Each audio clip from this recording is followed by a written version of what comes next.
गिरा अरथ जल बीची सम, कहियत भिन्न भिन्न, बंदौ सीता राम पद जिन्हि परम प्रिय खिन। आगे तुलसीदास जी कह रहे हैं कि सीता राम ये दो शब्द हैं। सीता और राम दिखने में वो बड़े अलग अलग दिखते हैं, लेकिन कहने में अलग अलग हैं। जैसे सागर और लहर कहने में अलग हैं, पर क्या उनको अलग कर सकते हैं? यदि सीता लहर तो सागर राम है। सीता जी और राम जी दोनों को दीन दुखी बहुत प्रिय हैं।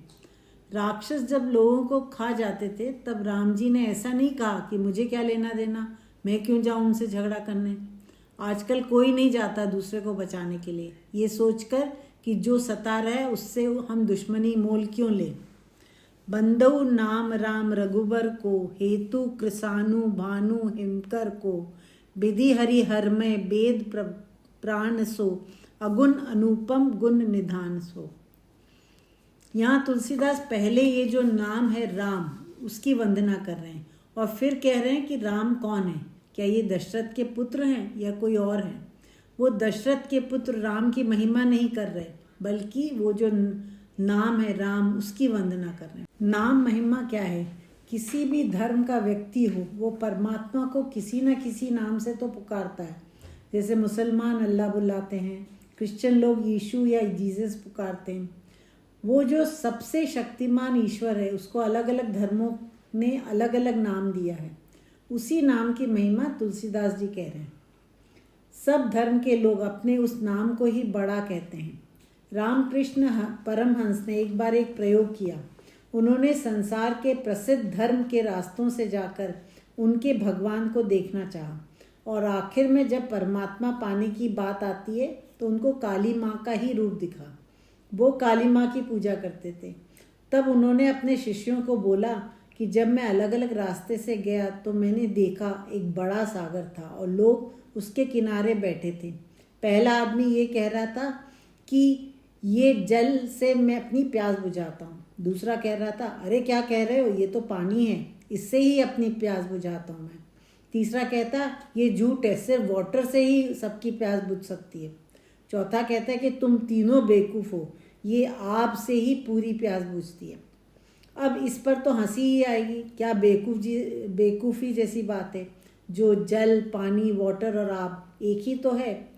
पर हमको जब हंसी नहीं आती जब कोई बोलता है कि अगर प्यास बुझानी है तो जीसस से प्यास बुझेगी, पर आप बोलोगे नहीं राम से ही प्यास बुझेगी, और वो हम गुस्से से बोलते हैं। आगे कहते हैं कि ये जो राम का नाम है वो सबका कारण है। वो आज सूरज और चंद्रमा का बीज रूप है। ये नाम ब्रह्मा विष्णु शिव उनका स्वरूप है। वो वेदों के प्राण हैं, उनकी तुलना किसी से भी नहीं करी जा सकती। वो गुणों का भंडार है। महामंत्र जोई जपत महेशु, काशी मुक्ति हेतु उपदेशु, महिमा जासु जान गण राउ, प्रथम पूजियत नाम प्रभाऊ। ये राम का नाम है, वो महामंत्र है। शिव जी भी इसका जाप करते हैं। जब वो ध्यान में बैठते हैं तो पार्वती जी ने उनसे पूछा कि आप किसका ध्यान कर रहे हैं, तब उन्होंने बोला राम के नाम का।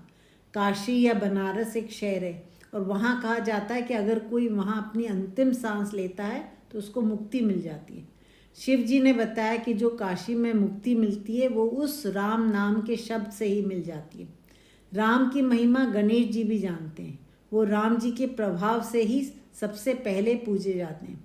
ये राम की महिमा हम जैसे लोग कैसे जान सकते हैं? वो तो इतना बड़ा है, अपार है, उनको कैसे समझ सकते हैं? हम संसार की छोटी छोटी बातें नहीं समझ सकते। क्यों हमें ईर्ष्या मतलब जलन होती है, क्यों हमें लालच होता है, क्यों हमें नफरत होती है, क्यों गुस्सा आता है, तो फिर उस परम ईश्वर को कैसे समझ सकते हैं? जान आदि कवि नाम प्रतापु, भयु शुद्ध करी उल्टा जापू, सहस नाम सम सुनी शिव बानी, जपी जेई पिय संग भवानी। अब वो कह रहे हैं कि जो पहले बड़े कवि वाल्मीकि हुए वो राम के नाम का प्रताप मतलब वीरता तेज को जानते थे। वाल्मीकि जी जिनका असली नाम था बाल्य भील, वो एक डाकू थे। उनको जब नारद जी मिले तो उन्होंने वाल्मीकि जी को राम का नाम जपने को कहा, पर वो पढ़े लिखे नहीं थे, उनको याद ही नहीं रहा। उनका काम था लोगों को मारना, और जब लोग मरते थे तो कहते थे हाय में मरा हाय में मेरा। तो उनको एक ही शब्द आता था मरा, तो वो ही जाप करने लगे, मरा मरा, तो करते करते राम राम हो गया। वो उलट नाम जप कर भी शुद्ध हो गए। हम सीधा नाम जप कर भी शुद्ध नहीं हो पाते, क्योंकि हम मन से, बोली से और कामों से नाम लेते ही नहीं हैं, भाव से लेते ही नहीं हैं। भले हम मन साफ नहीं बोल पाए, पर भाव शुद्ध है तो राम जी खुश होते हैं, क्योंकि वो भाव देखते हैं। ये राम के नाम को भवानी मतलब पार्वती जी ने अपने पिया शिव जी के साथ मिलकर वो जपती थी। ये सब राम जी को अच्छी तरह जानते हैं, और यहाँ हम खुद को तो जानते ही नहीं, हम कौन हैं, हम फालतू के कामों में लगे रहते हैं। ऋषे हेतु हेरी हर ही को, किए भूषण तिय भूषण ती को, नाम प्रभाव जान शिव नीको, कालकूट फलु दीन अमीको।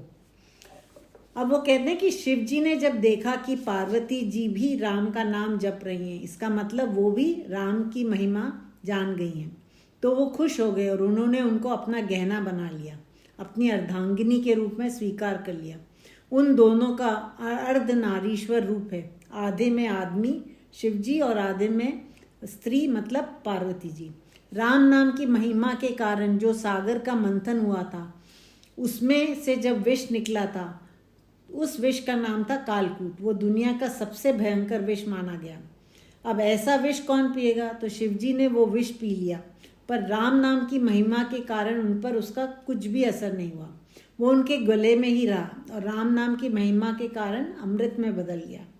ऐसा ही मीराबाई को उन्हीं के घर वालों ने विष दिया था, पर वो कृष्ण की बड़ी भक्त थी और कृष्ण का नाम जपते जपते वो विष अमृत में बदल गया, उसका उन पर कुछ भी असर नहीं हुआ। प्रहलाद जिसके पिता राक्षस थे, पर प्रहलाद विष्णु जी के बहुत बड़े भक्त थे। उनके पिता अपने को ही भगवान मानते थे और वो बहुत गुस्सा करते थे कि प्रहलाद विष्णु का नाम क्यों जपते हैं। पर जब उसने अपने पिता की बात नहीं मानी तो उसको बहुत बार मारने की कोशिश की गई, पर विष्णु जी के नाम ने ही हर बार उसे बचा लिया। तो अब हमको भी पता चला है कि राम नाम की महिमा क्या होती है, तो थोड़ी देर के लिए ही सही तन मन से उस नाम में हर रोज डूबना चाहिए। वर्षा ऋतु रघुपति भक्ति, तुलसी साली सुदास, राम नाम बर बरन जुग, सावन भादव मास। कहते हैं कि राम से बड़ा है राम का नाम, वो एक परमात्मा है, हम अलग अलग नाम से उनको पुकारते हैं। यहाँ तुलसीदास जी ने वो नाम को राम बुलाया है। वो कहते हैं कि राम की जो भक्ति है वो बारिश के समान है, और भक्त लोग धान मतलब चावल के खेत के समान है।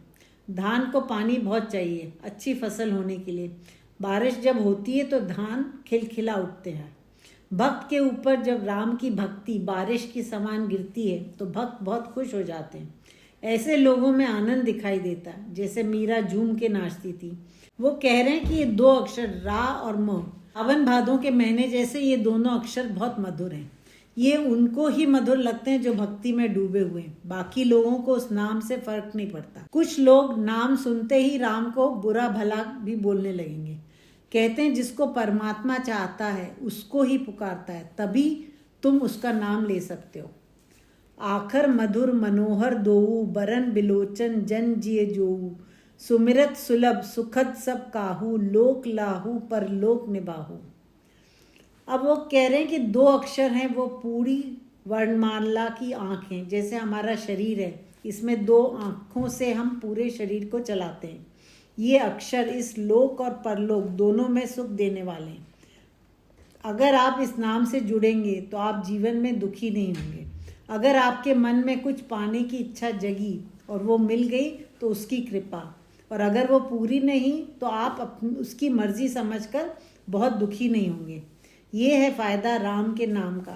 शायद इस नाम से आप खूब पैसा नहीं कमा सकते, अगर इस नाम से दूर जाओगे तो शायद खूब पैसा मिल सकता है। जैसे दूर होंगे तो ज़्यादा बेईमान हो जाएंगे, मक्कार हो जाएंगे, उतना गुरूर हो जाएगा, बस धन कमाने के लिए हर वक्त जिएंगे और खूब अमीर हो सकते हैं। फिर दया ममता से आपका कोई लेना देना नहीं है। अगर उस राम जी से जुड़ते हैं तो सुकून मिलेगा, क्योंकि आप उसके राज़ी में राज़ी हो जाएंगे। उसने कम दिया तो भी खुश रहेंगे। कहत सुनत सुमिरत सुठी नीके, राम लखन सम प्रिय तुलसी के, बरनत बरन प्रीति बिल गाती, ब्रह्म जीव सम सहज संघाती। अब वो कहते हैं कि ये राम नाम के दोनों शब्द कहने और सुनने में बहुत भले लगते हैं।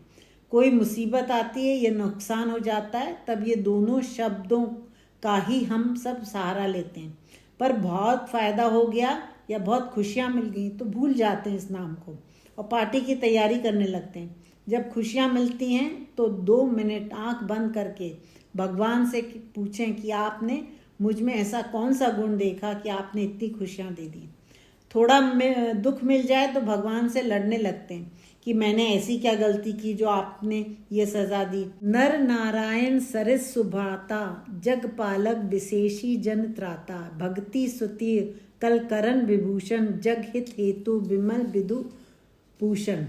जैसे नर और नारायण वैसे ही आदमी और भगवान, ऐसे ही ये 2 अक्षर हैं। कोई नारी जब गहने पहने हुए है तो बहुत सुंदर लगती है, उसी तरह जब हम राम नाम के गहने पहनते हैं तब हम सुंदर लगते हैं। जब तक हमारी जिंदगी में परमात्मा नहीं है तब तक ये ऐसे है बिना जान के ये शरीर। स्वाद तोष सम सुगति सुधा के, कमठ शेष सम धर वसुधा के, जनमन मंजू कंज मधुकर से, जीह जसोमती हरि हल धर से। जैसे यशोदा माँ को कृष्ण और बलराम प्रिय हैं, ऐसे ही मुझे या भक्तों को राम नाम प्रिय है। ये जो राम नाम का स्वाद है वो अमृत के समान है, ये भक्ति का स्वाद है। ये वही जानते हैं जो भक्ति में डूब जाते हैं। अगर कोई मिठाई खा के बोले कि उसका बहुत अच्छा स्वाद है, आप सुनेंगे पर उसका स्वाद आपको तो नहीं मिलेगा जब तक आप खाएंगे नहीं। और यही वो भक्ति है, जब तक आप इसमें डूबेंगे नहीं तब तक उसका रस नहीं बहेगा, और जब तक रस नहीं बहेगा आप उसको चख नहीं सकते। तब समझ में आएगा कि राम नाम अमृत के समान क्यों है। एक छत्रु एको मुकुटमणि, सब बर ननी पर जोऊ, तुलसी रघुबर नाम के बरन बिराजत दो। समझत सरिस राम अरु नामी, प्रीति परस्पर प्रभु अनुगामी, नाम रूप दुई ईस उपाधि, अखत अनादि सुसा मुझी साधी। तुलसीदास जी कहते हैं कि रघुनाथ जी दोनों अक्षर बहुत शोभा देते हैं। उन्होंने पहले बताया था कि राम का नाम राम से भी बड़ा है। अब वो बोल रहे हैं कि नाम मान लीजिए राम, और नामी वो दशरथ पुत्र। राम नाम परमात्मा का है। जब हम ये नाम लेते हैं तो ये नहीं ख्याल आता है कि राजा का नाम बोल रहे हैं। अगर हम कोई बड़े आदमी का नाम लेते हैं जैसे गांधी जी या मोदी जी, तो परमात्मा का ख्याल नहीं आता, और जब राम का नाम लेते हैं तो सीधी परमात्मा की याद आती है। दशरथ, अयोध्या, राजमहल कुछ याद नहीं आता। बुद्ध, नानक, महावीर ऐसे दिव्य महापुरुष को देखकर उस भगवान की याद आती। तो ये सब नामी हैं उस परम पिता परमेश्वर के। ये राम और उनके रूप तो अनादि हैं, मतलब उनका कोई और छोर नहीं है जिसको पकड़ लें। ये तो अंदर से महसूस करना पड़ेगा। को बड़ छोट कहत अपराधु, सुनी गुण भेदु समझुई साधु, देखई रूप नाम आधीना, रूप ज्ञान नहीं नाम विहीना। अगर हम ये कहने लगे कि नाम बड़ा है या रूप बड़ा है तो ये बहुत बड़ी गलती है। साधु जनों ने ये बहुत अच्छी तरह से समझा है। वो कह रहे हैं कि जब तक नाम नहीं होगा आप रूप को जान नहीं सकेंगे, और जो रूप है जब तक उसका नाम नहीं होगा उसके बारे में जान नहीं सकते। जैसे बचपन में जब अक्षर सिखाते हैं क ख ग, तो कहते हैं क कबूतर का, ख खरगोश का, ग गाय का। अगर सिर्फ क बोलेंगे तो समझ नहीं पाएंगे, पर कबूतर बोलेंगे तो समझ आ जाएगा क्योंकि कबूतर को देखा है। तो नाम और नामी जुड़ने लगता है। किताब पढ़ने के लिए जैसे कायदा होता है, सबसे पहले अक्षरों की पहचान करते हैं, अ आ ई, फिर उनको जोड़ते हैं, फिर उसमें मात्राएं क्या लगानी सीखते हैं, तब जाकर एक शब्द बनता है। फिर शब्दों को जोड़ते हैं तो एक वाक्य समझ में आता है। ऐसे करके पूरी किताब पढ़ सकते हैं। अब एक ऐसी किताब जिसका लिखा हुआ दिखाई नहीं देता, सिर्फ महसूस होता है, उस किताब को पढ़ने के लिए ये नाम दिए गए हैं दिव्य महापुरुष के। वो अक्षर जैसे हैं, उस भगवान के हैं। इनको जोड़कर हम वो परमात्मा की किताब पढ़ सकते हैं। रूप विशेष नाम बिनु जाने, करतल गत ना पर ही पहचाने, सुमिरे नाम रूप बिनु देखे, आवत हृदय स्नेह विशेषे। तुलसीदास जी कहते हैं कि रूप और नाम का बहुत गहरा रिश्ता होता है। अगर बिना नाम के सिर्फ रूप रख दें तो समझ नहीं आएगा। अगर एक चीज़ हथेली पर रख दिया जाए और आपसे कहा जाए इसके बारे में बताओ, आप कहेंगे कि पहले नाम तो बताओ, फिर ही हम उसको समझा सकते हैं। और जैसे ही उसको नाम बताएंगे, अगर उसको मालूम है तो वो उसके बारे में बता देगा, और अगर उस चीज़ के बारे में उसको नहीं मालूम है तो वो नाम के सहारे खोजता है। जैसे आज के ज़माने में गूगल में ढूंढने पर नाम तो डालते हैं, तभी उसके बारे में पता चलता है। कोई आपसे मिलता है तो सबसे पहले उससे नाम पूछते हैं। तो नाम की कितनी महिमा है, फिर उसका रूप आता है। तो यहाँ हम जब राम का नाम लेते हैं तो उस परम पिता परमेश्वर की याद आ जाती है। नाम रूप गति अकथ कहानी, समझित सुखद ना परिति बखानी, अगुण सगुण बिच नाम सुसाखी, उभय प्रबोधक चतुर दुभाषी। वो कहते हैं कि ये जो नाम है दिव्य महापुरुष को वो द्विभाषी कहते हैं। मतलब आपकी बात प्रभु तक पहुंचाने का द्विभाषी है। जैसे अगर मोदी जी जापान गए और वहाँ उनके राष्ट्रपति से बात करनी है तो मोदी जी को जापानी नहीं आती है और जापानी राष्ट्रपति को हिंदी नहीं जानते, तो उनके बीच एक आदमी होता है जो द्विभाषी होता है, उसको दोनों भाषाएं आती। तो एक की बात दूसरे को पहुंचाता है और दूसरे की बात पहले को पहुंचाता है। तो कहते हैं जितने भी गुरु रूप हैं, दिव्य पुरुष हैं, वो द्विभाषी हैं। हम इनके जरिए परमात्मा के साथ जुड़ते हैं, उनको वो भाषा आती है। कुछ लोग मूर्ति की पूजा करते हैं, उनको भगवान का रूप चाहिए जिसको वो पूज सकते हैं, दिया अगरबत्ती जलाते हैं उनकी याद करने के लिए। इसको सगुण कहते हैं, इसको साकार मार्ग कहते हैं। और कुछ लोग मूर्तियों को नहीं मानते, वो मूर्ति पूजा करने वालों को दोषी बोलते हैं। इनको निर्गुण कहते हैं, इसको निराकार मार्ग भी कहते हैं। योगी लोग निर्गुण भक्ति करते हैं, उनको कोई मूर्ति नहीं चाहिए, वो ध्यान लगाकर प्रभु को याद करते हैं। एक बार विवेकानंद जी ने परमहंस जी से पूछा कि आप कहते हैं कि काली माँ साकार भी हैं और निराकार भी हैं। हम काली माँ की पूजा करते करते ऐसे स्थान पर पहुँच जाते हैं जहाँ मूर्ति नहीं रह जाती, कुछ भी नहीं रहता। तो पूछते हैं कि मूर्ति पूजा करने के बाद भी अगर हमें उस स्थान पर पहुँचना है जहाँ कोई मूर्ति नहीं रह जाती, तो फिर मूर्ति पूजा क्यों करते हैं? तो परमहंस जी ने उनसे कहा कि तुमको एक लंबा सफ़र पे जाना है और वहाँ पहुँचने के दो रास्ते हैं। एक रास्ता है जहाँ फूल ही फूल खिले हैं, तुम्हारे हाथ में ढोल है, तुम नाचते गाते जा रहे हो, मस्ती से जा रहे हो, और दूसरे रास्ते पे कोई नाच गाना नहीं, सिर्फ सुनसान रास्ता है। उन्होंने पूछा तुम किस रास्ते से जाना पसंद करोगे? तो विवेकानंद जी ने कहा कि उस रास्ते से जाऊंगा जहाँ नाचते गाते खूब झूमते हुए जाया जाए। तो परमहंस जी बोले कि यही साकार मार्ग है जहाँ झूमते गाते जाते हैं और योगी उस निराकार शांत सुनसान मार्ग से जा रहे हैं। पहुँचना वही है। साकार रास्ता सरल है और निराकार रास्ता बहुत कठिन है। राम नाम मदि दीप धरू, जीह देहरी द्वार, तुलसी भीतर बारहूं, जो चाहिसी उजियार।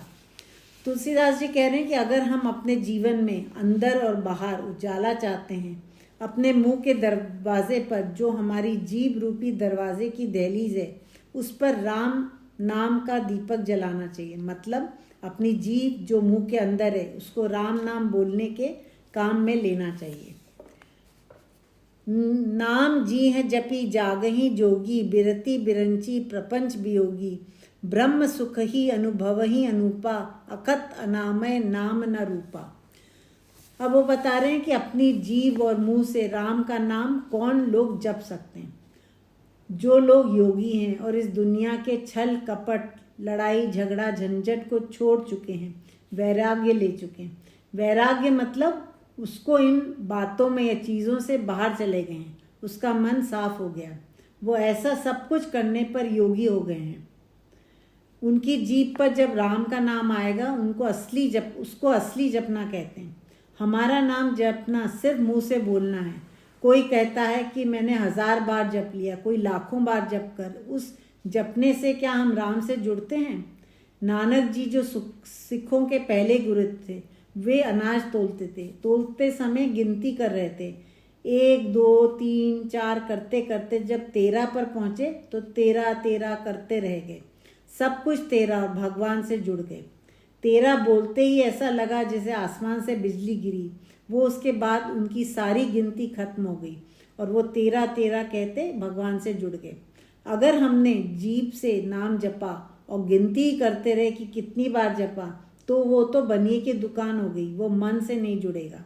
ऐसा जपना चाहिए जैसे प्रहलाद ने विष्णु का नाम जपा था। जब इनके जैसे जपते हैं तब ईश्वर का असली सुख हमें मिलता है, जो कि बहुत ज़्यादा और अलग है, जिसकी हम किसी से तुलना नहीं कर सकते।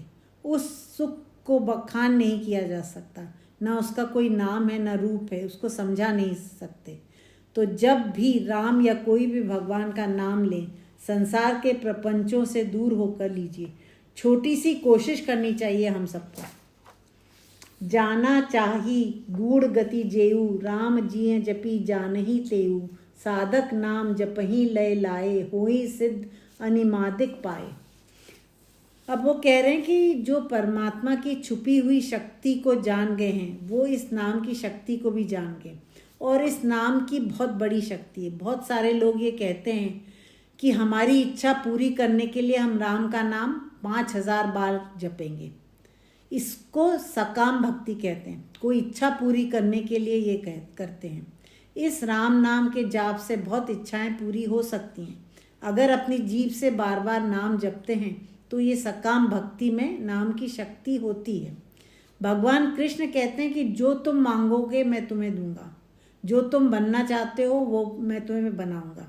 मेरे नाम में ये शक्ति है, जाप तो करो। अगर अच्छा चोर बनना चाहते हो तो पूरी मदद करूंगा तुम्हें अच्छा चोर बनाने के लिए। ऐसे लोगों से मिलवाऊंगा जो चोरी के उस्ताद हों। वो तुमको इतनी अच्छी करामतें सिखाएंगे कि कोई तुम्हें पकड़ नहीं पाएगा। तुम खुल के चोरी करोगे, कोई भी उंगली तुम्हारी तरफ नहीं उठा पाएगा। तुम मांग तो सही, तुम्हें क्या चाहिए। कुछ लोग भगवान की पूजा करते हैं कि मेरे पास बहुत पैसा आ जाए। ये हंसने की बात नहीं है। एक चोर भी जब चोरी करने निकलता है, ये बेईमानी करने निकलता है, तो भगवान की पूजा करके निकलता है कि हे प्रभु मुझे आज अच्छा शिकार दे, मैं आज के दिन में चोरी कर सकूं, लोगों को लूट सकूं। भगवान उसकी भी सुनता है। ये सकाम भक्ति है। कुछ लोग निष्काम भक्ति करते हैं। वो ये है कि प्रभु मुझे कुछ भी नहीं चाहिए, बस संसार का भला हो, सब लोग खुश रहें। लोका समस्ता सुखिनो भवन्तु। हर बार हम सब भी तो यही कहते हैं। ये जो नाम की शक्ति है वो सबको समान रूप से देती है। अब आपको भगवान से क्या मांगना है वो आपको तय करना है। जो मांगोगे उसका फल भुगतने के लिए तैयार रहना पड़ेगा। जैसे गंगा जी का पानी है, हवा है, सूरज की रोशनी, ये सबके लिए समान है। वो ये तो नहीं करते कि ये लोग खराब है, इनको रोशनी, हवा या पानी कम मिलेगा। ऐसे ही नाम की शक्ति सबको बराबर मिलती है। जब हम पूजा में बैठते हैं तो 1 मिनट के लिए सोचना चाहिए कि हम क्यों पूजा कर रहे हैं, हमें क्या चाहिए। कुछ चीज़ चाहिए या सिर्फ उनकी कृपा चाहिए। जपहि नामो जन आरत भारी, मिटहि सुख संकट होई सुखारी, राम भगत जग चारि प्रकारा, सुकृति चारु अनग उदारा। तुलसीदास जी कह रहे हैं कि सब लोग भगवान की पूजा किसी न किसी तरह से करते हैं। कुछ लोग जो बुरी तरह से संकटों परेशानियों से घिरे हैं, जिंदगी पूरी तरह से नरक बन गई चुकी है, वो भगवान को पुकारते हैं, प्रार्थना करते हैं। भगवान उनकी पुकार सुनकर उनके दुखों को दूर करता है। वो दुखों का भंजन मतलब तोड़ने वाला है। नाम की शक्ति मुसीबतों से बाहर निकालती है। बस हमारी पूजा या पुकार कितनी सच्ची और गहरी होगी, उसके सुनने में उतनी ही जल्दी होगी। अब वो बता रहे हैं कि जो राम जी की भक्ति कर रहे हैं वो 4 प्रकार के लोग होते हैं। पहला, जिनको पैसे की कमी है, वो भी 2 तरह के होते हैं। एक वो जिनके पास पेट भरने को, शरीर ढकने के लिए, घर के लिए पैसे नहीं है, बहुत गरीब या कम है। वो भगवान से मांगते हैं कि हम भूखे ना सोएं, बच्चों को रोटी मिल जाए। दूसरा वो होता है जो कहता है मैंने हजारों कमा लिया, अब लाखों करोड़ों दे दो। दूसरे लोग होते हैं कि संकटों से घिरे हैं, उनकी तबीयत खराब है, वो राम का नाम जपते हैं कि संकट दूर हो जाए, तबीयत अच्छी हो जाए। फिर तीसरे होते हैं जिज्ञासु, जिनकी जानने की इच्छा होती है कि भगवान कौन है। वो या तो किताबों में ढूंढ रहे हैं राम मतलब ईश्वर के बारे में, या राम के नाम का जप कर रहे हैं। और चौथे होते हैं ज्ञानी लोग, जिन्होंने राम या भगवान के बारे में जान लिया है, जैसे मीराबाई। न उनको पैसा चाहिए, न दुख करने के लिए वो कृष्ण को जानना चाहती हैं। उन्हें तो बस कृष्ण से प्रेम है। उस प्रेम में वो मस्ती में नाचती हैं, भजन गाती हैं और उसमें डूब जाती हैं। नानक, बुद्ध, महावीर, ये सब लोग भी सिर्फ प्रभु के प्रेम के लिए भक्ति में लीन थे। चहु चतुर कहूँ नाम धारा, ज्ञानी प्रभु ही विशेषी प्यारा। चहु जुग चहु श्रुति नाम प्रभाऊ, कली विशेषी नहीं आन उपाऊ। वो कह रहे हैं कि जितने भी समझदार भक्त हैं उनको नाम की महिमा मालूम है। उनको पता है कि नाम के सारे ही उनके काम परेशानियां दूर हो सकती हैं। पर ये 4 तरह के भक्तों में प्रभु को जो ज्ञानी भक्त है वो सबसे ज़्यादा प्रिय है, जिनके अंदर प्रभु की रोशनी खिल चुकी है। वे बोल रहे हैं कि चारों युगों में, चारों दिशाओं में और चारों वेदों में नाम की बहुत महिमा है। कलयुग में तो नाम के सिवा कोई उपाय ही नहीं है। सिर्फ नाम जाप से ही आप शुद्ध हो जाएंगे। अब कोई हवन या घंटों तक ध्यान में नहीं बैठ सकते। ये सब करने के लिए समय ही नहीं है। कभी टीवी देखना है तो कभी पड़ोसी से बातें करनी है, कभी फ़ोन पे बात करनी है। नाम जपना मतलब प्रभु का नाम लेना सबसे आसान है। अगर दिन में समय नहीं मिले तो थोड़ा सा रात को जाग कर जप कर सकते हैं। सकल कामना हीन जे राम भक्ति रसलीन, नाम सुप्रेम पीयूष हृद तिन्हु किए मन मीन। अब कहते हैं कि नाम ऐसे महापुरुष भी जपते हैं जिनकी सब इच्छाएं पूरी हो गई हैं। उनको ना धन चाहिए, ना पद चाहिए, कुछ भी नहीं चाहिए, फिर भी वो राम की भक्ति में लीन रहते हैं। शिवजी जो समाधि में बैठे हैं उनकी कोई इच्छा नहीं है। वे अच्छे कपड़े भी नहीं पहनते, गले में सांप है, शेर की खाल पहने हुए, वो भी राम के नाम में लीन है। नाम का अगर अमृत पानी का तालाब है तो उस पानी में भक्त अपने आप को मछली बना देते हैं। अब सोचो, नाम के तालाब से मछली को निकाल दें तो उसकी क्या हालत होगी। एक पल के लिए भी वो अलग नहीं रह सकती।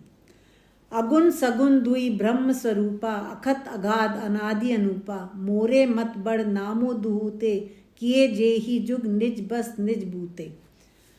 अब तुलसीदास जी कह रहे हैं कि सगुण मतलब साकार जो मूर्ति को मानते हैं, और निर्गुण मतलब निराकार जो मूर्ति को नहीं मानते। ये दोनों रूप ईश्वर के हैं और वो एक ही बात कहते हैं कि परमात्मा अखत है, मतलब उसको कहा नहीं जा सकता। अगाध है, उसकी कोई सीमा नहीं है। अनादि है, मतलब जिसकी ना शुरुआत है ना अंत है, कोई छोर नहीं है। अनूप है, उसके रूप की किसी से तुलना नहीं कर सकते।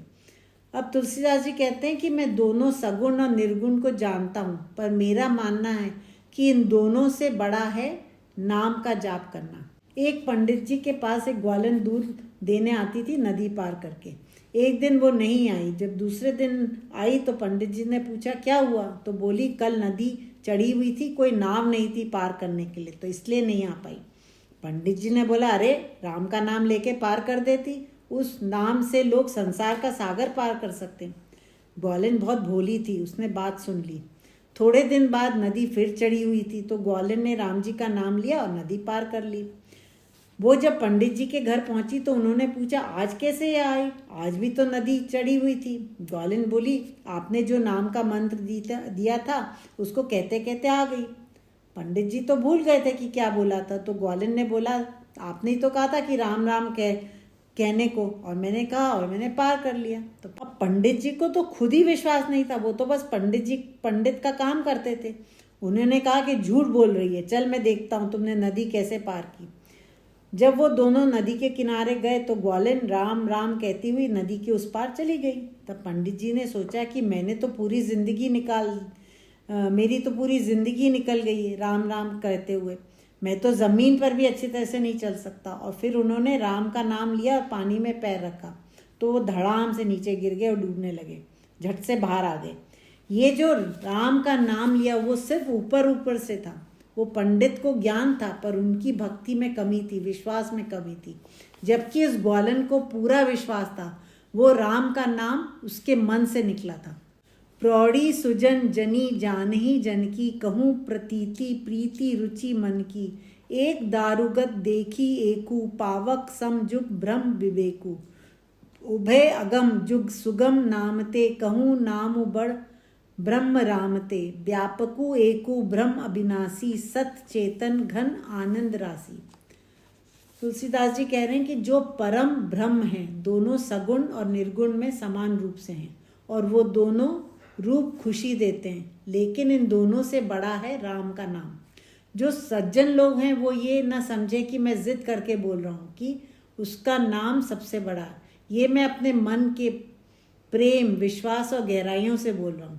जब हम नमस्कार करते हैं तो उसका मतलब है हम उस प्रभु के आगे झुक रहे हैं जिसने तुम्हें ये आकार मतलब शरीर दिया है और वो उसमें बैठे हैं। ये भगवान राम जो दशरथ पुत्र हैं वो तो एक नींव है उस परमात्मा को देखने के लिए, कोई तो चाहिए था और वो ये दशरथ पुत्र राम है।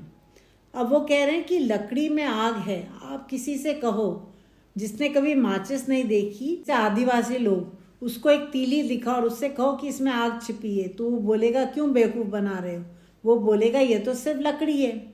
जब उसको जलाकर दिखाएंगे तो आग उसको दिखाई देने लगेगी। वो ही भगवान का सगुण रूप या साकार रूप है।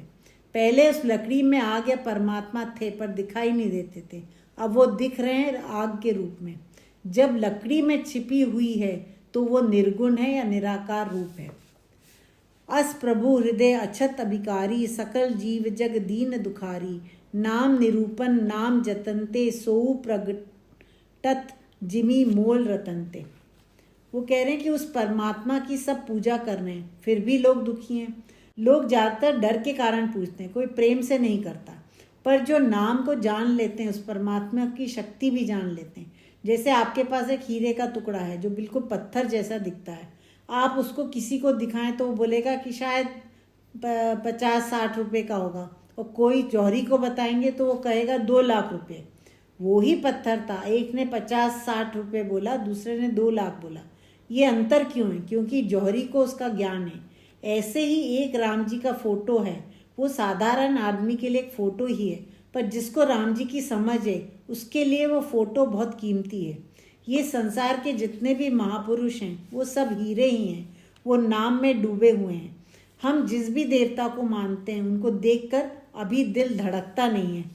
भरत जी ने असली भक्ति की थी। वो 14 वर्ष तक जब राम जी वन में रहे तो वो भी धरती पर ही सोए थे। हम राम जी के भक्त हैं, तो जैसे वो वन में सोते थे, क्या हमारा दिल धड़का कि हम राम के नाम पर एक दिन सरकारी बगीचे में सो जाएं या कोई फुटपाथ पे सो जाएं? जब हम महसूस करेंगे उनके कष्ट, तब समझ में आएगा हमारे कष्ट। निर्गुण ते अहि भांति बड़ नाम प्रभाव अपार, कहूँ राम बड़ राम ते निज विचार अनुसार। वो फिर बात समझा रहे हैं कि परमात्मा के निर्गुण रूप से उनका नाम बड़ा है, और वो बोल रहे हैं कि मेरे विचार से परमात्मा के सगुण रूप से भी उनका नाम बड़ा है। राम भगत हित नर तनुधारी, सही संकट किए साधु सुखारी, नामु सब प्रेम जपत अनयासा, भगत होई मुद मंगल बासा। वो कह रहे हैं कि श्री हरि ने दशरथ पुत्र राम के रूप में अवतार लिया और पूरी जिंदगी भक्तों को सुखी करने के लिए उन्होंने कितने कष्ट सहे। उन्होंने दीन दुखियों के कष्ट दूर किए, राक्षसों से बचाया, साधुओं को सुखी किया, और उनके भक्त उनका नाम जपकर बहुत खुश हो जाते हैं। राम एक तापस तिय तारी, नाम कोटि खल कुमति सुधारी, ऋषि हित राम सुकेतु सुता की, सहित सेन सुत कीनी बिबाकी, सहित दोष दुख दास दुरासा, दलई नाम जिमि रवि निसिनासा, भंजयु राम आपू भव चापू, भव भय भंजन नाम प्रतापो। वो कह रहे हैं कि दशरथ पुत्र राम जी ने उपकार सीमित लोगों पर किया, जैसे 2 स्त्रियों पर को मुक्ति दी, अहिल्या और शबरी, पर राम का नाम ने तो करोड़ों स्त्रियों को मुक्ति दी। उन्होंने ताड़का को मारा, उसके बेटे सुबाहु को मारा, उन्होंने कुछ राक्षस भी मारे जिनका नाम है रामायण में। पर ये जो राम का नाम है वो इस संसार के बहुत सारे लोगों के मन में जो राक्षस है उसको खत्म कर देता है। राम कितना ऊंचा है कि राम से बड़ा है राम का नाम। जो राक्षसों को मारा उसका हिसाब तो है, पर मन के राक्षसों मतलब कामनाएं, इच्छाएं, गुस्सा, लालच, मोह, इनका तो कोई हिसाब ही नहीं है। जैसे सूरज जब निकलता है तो सारा अंधेरा दूर कर देता है, ये जो नाम है वो सूरज है। जो दशरथ के पुत्र राम है वो दिए के समान है। अब एक दिया थोड़ी सी जगह में ही रोशनी कर सकता है, या उस बिजली घर के समान है, कुछ बस्तियों में रोशनी कर सकता है, बाकी सब जगह अंधेरा रहता है। पर जब राम के नाम का सूरज उगता है तो उसकी रोशनी हर एक बस्ती में पहुंचती है। दंडक बनु प्रभु कीन सुहावन, मन जन मन अमित नाम किए पावन, निशिचर निकर दले रघुनंदन, नामु सकल कली कलुष निकंदन। वो कह रहे हैं कि श्री राम ने दंडक वन को सुहावना बना दिया। वो दंडक वन बहुत डरावना था, राक्षसों से भरा हुआ था, सांप बिच्छू शेर वो तो थे ही, पर ये राक्षस बहुत फैले हुए थे। उन वनों में ऋषि मुनि लोग तपस्या करते थे और राक्षस उनको खाकर उनकी हड्डियों का ढेर लगा देते थे। वो वहाँ आदिवासी लोग रहते थे, उनको भी बहुत सताते थे, मारते थे। वो लोग बहुत दुखी थे, अपने को बचाने के लिए राजाओं को पुकारते थे, पर राजा लोग तो खुद डरे हुए थे, राक्षसों से लड़ने कोई नहीं जाता था। राम जी गए, उनकी सहायता के लिए गए, और जहाँ राम जी होते हैं राक्षस कांपते थे। ये जानते थे कि उनके पास शस्त्र हैं, क्योंकि जो दुष्ट हैं वो शस्त्रों की भाषा समझता है। तो राम ने उनकी ही भाषा में समझाया कि तुम्हारे खून से ही मैं इस धरती को पवित्र करूँगा। और राक्षस इतने डर गए कि कुछ भाग गए, उनको मार दिया या वो बदल गए। तब वो दंडक वन सुहावना हो गया। अब तुलसीदास जी कहते हैं कि राम ने तो एक दंडक वन को सुहावना किया, पर इस नाम ने तो पता नहीं कितने लोगों को पावन कर दिया, शुद्ध कर दिया, उनको बदल दिया। दो तरह के दुश्मन होते हैं, एक तो बाहरी दुश्मन जो बाहर से हमला करता है, उसके लिए शस्त्र की ज़रूरत होती है, सेना लड़ती है। पर जो अंदर का दुश्मन है, लालच, गुस्से, मोह का, कपट का, उसको सैनिक नहीं मार सकते, उसको शस्त्र भी नहीं मार सकते, उनको राम रूपी नाम से ही मार सकते हैं। सबरी गीत सुसेव कनी, सुगति दीनी रघुनाथ, राम उधारे अमित खल, वेद विदित गुण गाथ। राम ने शबरी को मुक्त किया, जटायु को भी मुक्ति दी, अहिल्या को भी मुक्ति दी, और भी बहुत सारे सेवकों का भी उद्धार किया, मतलब उनको सुखी किया। लेकिन वेद कहते हैं कि ये जो राम का नाम है वो अनगिनत, मतलब जिनकी गिनती नहीं कर सकते, उनका उद्धार करता है, सुखी करता है। अहिल्या गौतम ऋषि की पत्नी थी, वो अपने पति का बहुत ख्याल रखती थी। इंद्र देवताओं के राजा का मन अहिल्या पर आ गया, उसको अपनी पत्नी बनाना चाहते थे। उन्होंने चंद्र देवता से कहा कि तुम इस रात आकाश से जल्दी ही छुप जाना। तो अगले दिन ऋषि रात को उठे और देखा चंद्रमा नहीं है, तो उनको लगा सूरज निकलने वाला है, तो वो घर से निकल गए सूरज देवता के दर्शन करने के लिए। तब इंद्र देव ऋषि गौतम का रूप लेकर अहिल्या के पास गए और अपना प्यार जताने लगे। अहिल्या को लगा कि उनके पति ही हैं। वहाँ चंद्र देवता ने देखा बहुत देर हो गई, तो फिर आकाश में दिखने लगे। वो ऋषि अपने मंत्र बोल रहे थे कि उन्होंने देखा कि चंद्रमा फिर से दिखने लगा, तो उनको समझ में आया कि सूरज निकलने में अभी समय है। तो वो अपने आश्रम वापस लौट गए।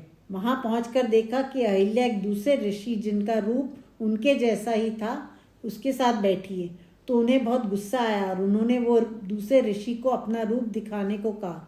जब देखा इंद्र देवता हैं तो उसको शाप दिया कि उसके शरीर पर 1000 योनियां हो जाएं।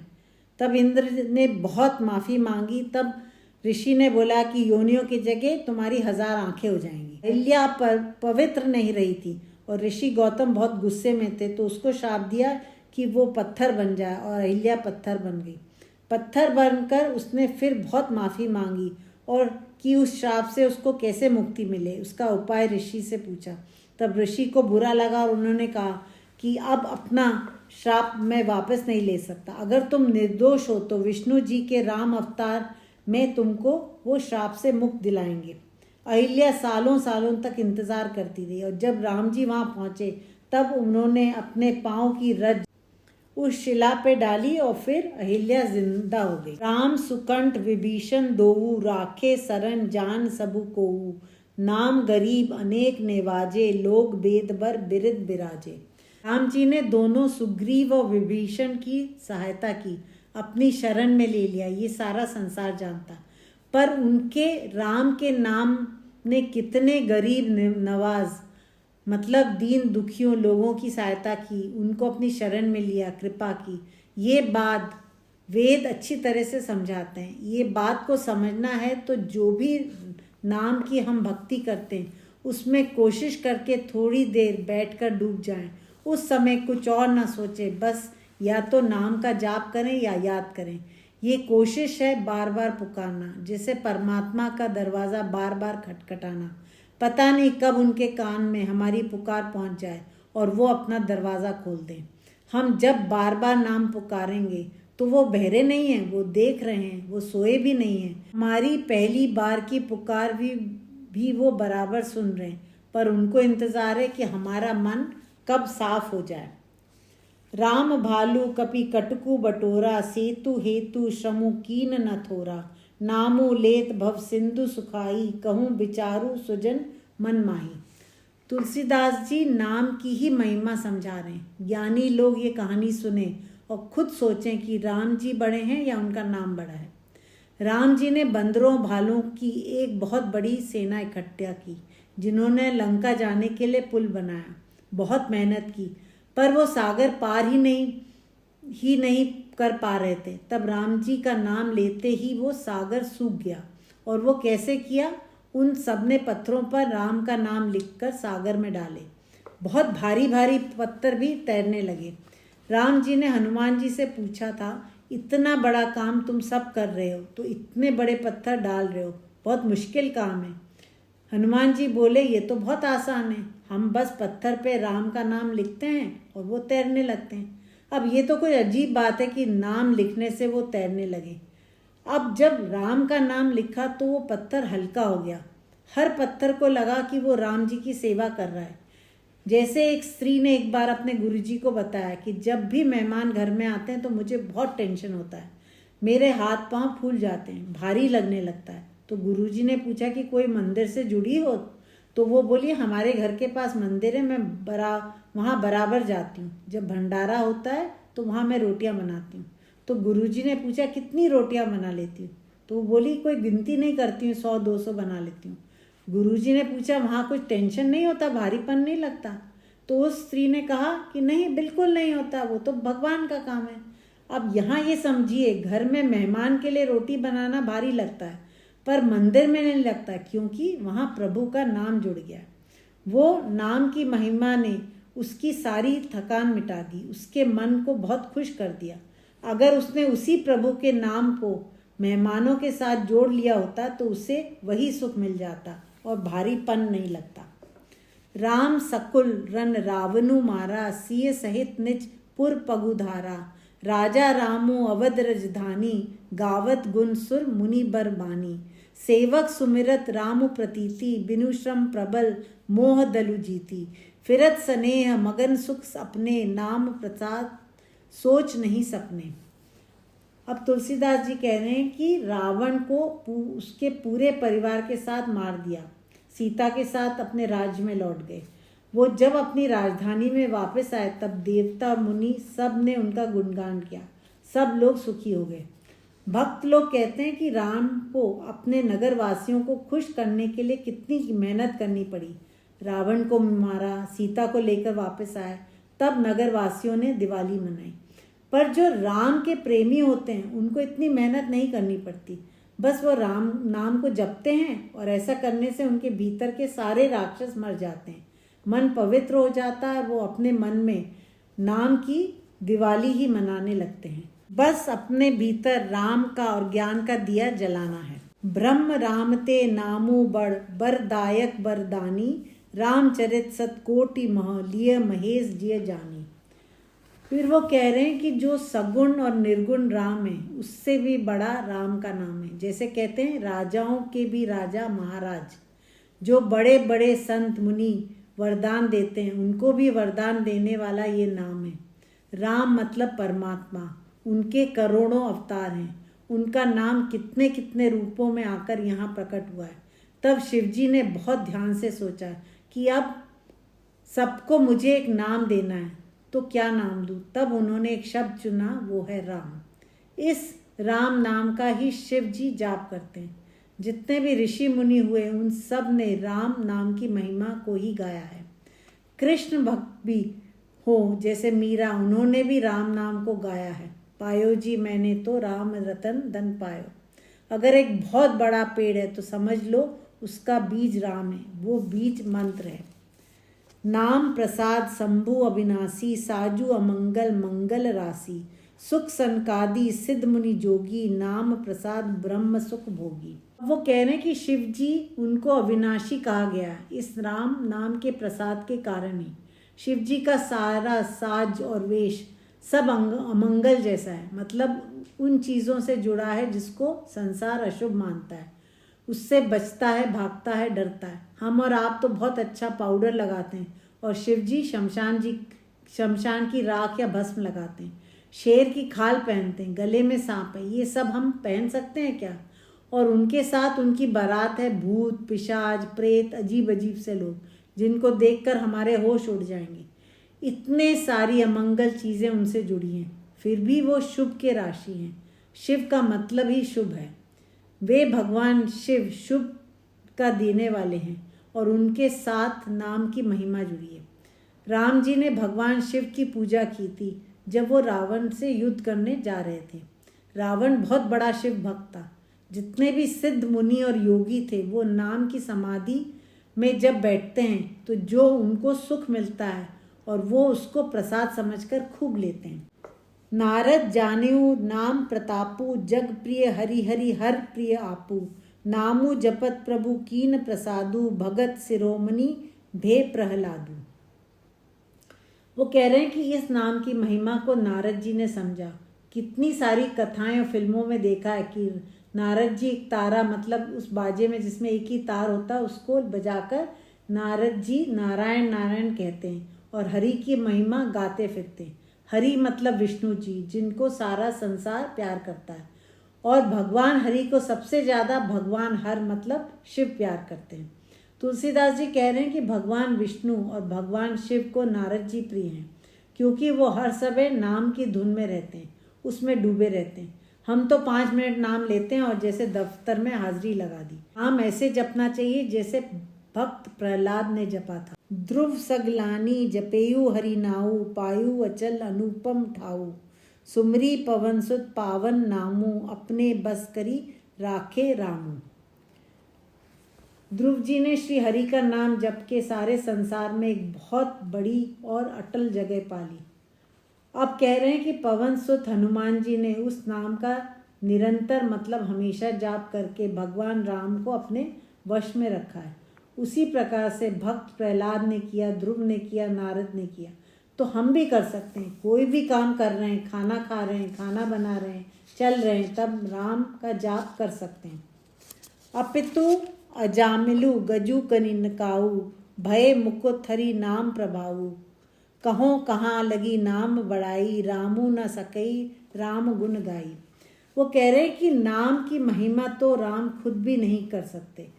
वे राम जिन्हें शिव जी ने ईश्वर का प्रतीक माना, उस परम पिता को कुछ तो नाम देना था, वो नाम शिव जी ने राम दिया। वो राम जो परमात्मा है, अगर वो खुद चाहें कि वो राम का गुणगान कर सकते हैं तो वो भी नहीं कर सकते, तो हम और आप कैसे कर सकते हैं? सबसे पहले अजामिल इस नाम के कारण ही तर गया, मतलब उसे मोक्ष मिल गया।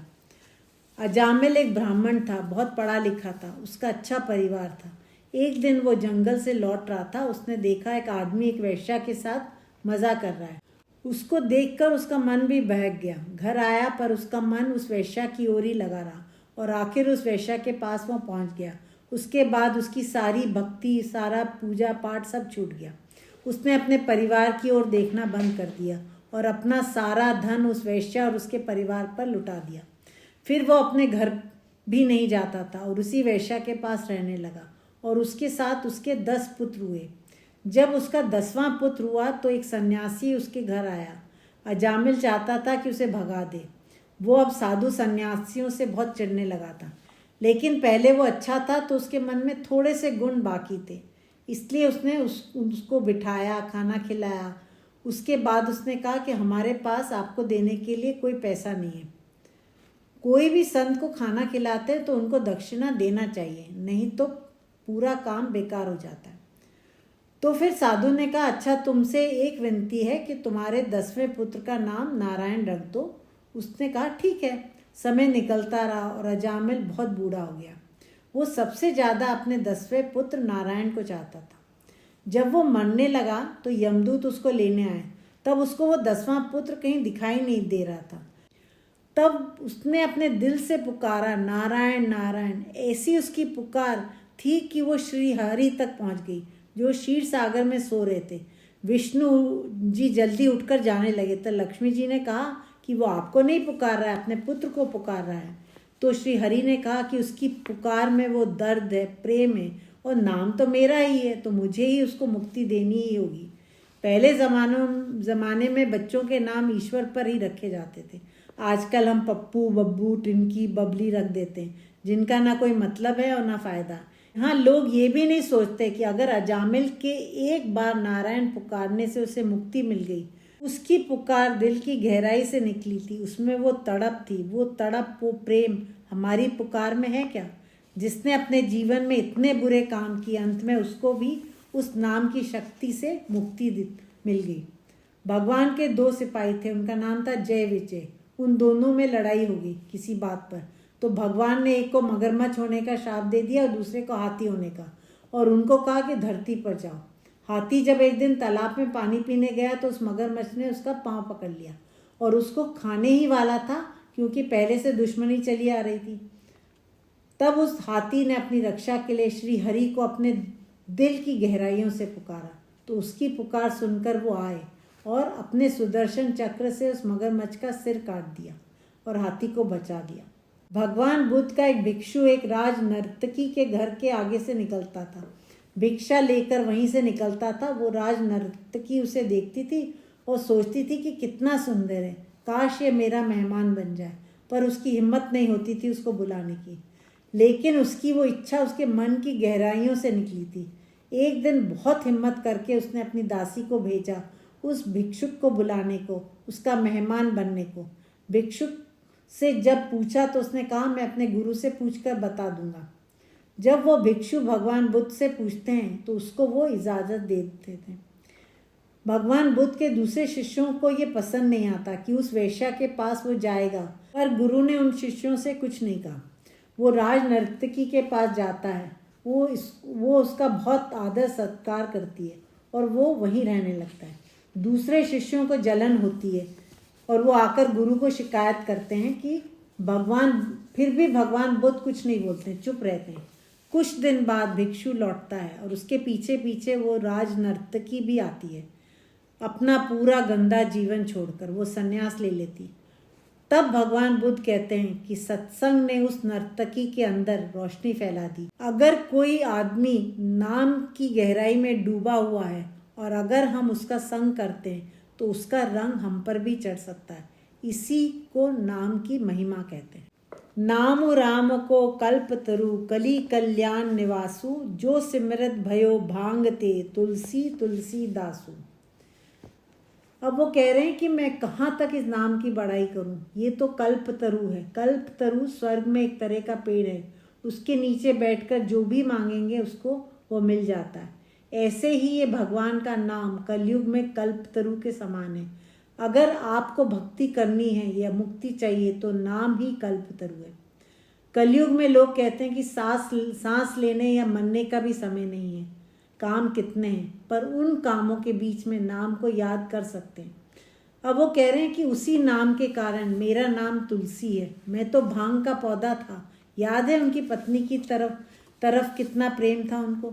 तो वो कह रहे हैं कि इस नाम की महिमा से मुझ भांग जैसे तुलसीदास को सचमुच का तुलसीदास बना दिया। तुलसी दी पवित्र पौधा माना गया है। चहु जुग तीनी काल तिहु लोका, भय नाम जपी जीव बिसोका। वेद पुराण संत मत एहू, सकल सुकृत फल राम सनेहू। अब कोई सोचे तुलसीदास जी बार बार राम जी की महिमा क्यों कर रहे हैं।